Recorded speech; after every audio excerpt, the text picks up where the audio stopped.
Breaking news, NPR reporting that the Trump administration now considering a travel ban on Guatemala after Guatemala said no to becoming a third country, safe country. Let's get to Texas Attorney General on that story. He's Ken Paxton.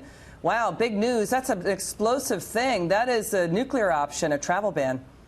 I don't know. It's actually not a bad idea. The president has the authority under statute to restrict the entry of any class of non-resident aliens that he views as detrimental to the country.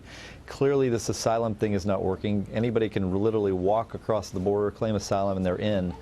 And I think this may be the way that he can actually address the issue legally. So you think he's going to do it? It would not surprise me. It's certainly a way that would work, I think. The Supreme Court's already upheld other travel bans that he's done. He has the authority to do it. Clearly has the authority to do it under current law. I don't know why he wouldn't do it. Interesting point about the Supreme Court upholding travel bans. You know, the White House really going after an Obama-era appointed judge in California. That judge now blocking the White House's restrictions on asylum seekers. The White House calls it, quote, the tyranny of a dysfunctional system. The White House is basically pushing that rule, sir, that says if you're traveling to the U.S., you have to want to claim asylum, you have to do it in the first country you cross. What's your take on this California judge saying no to that? Look, you hit it. This is a dysfunctional system. I don't think most Americans realize that the asylum process allows anybody to cross basically legally if they just claim that they're being persecuted. They're all being coached on what to say.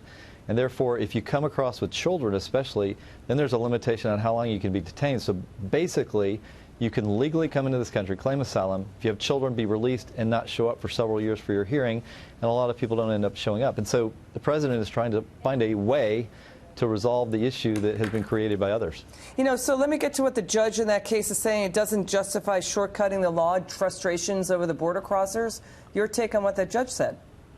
Well, you know, he had a completely different finding than the other judge. There was another judge that had the same issue in D.C., and they were both ruling on this idea of irreparable harm. In order to get an injunction to stop it, you have to find irreparable harm. One judge found it, one judge didn't.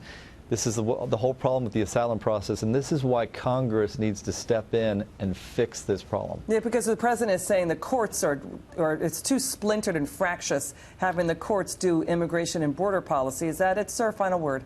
Everybody knows that this system is messed up, and everybody knows that we need to go back to Congress and get this fixed. Otherwise, we're going to be fighting in the courts, you know, on a nonstop basis about what this word means and what this word means and how do we stop this crazy process from going on. Ken Paxton, thank you so much. Great to see you.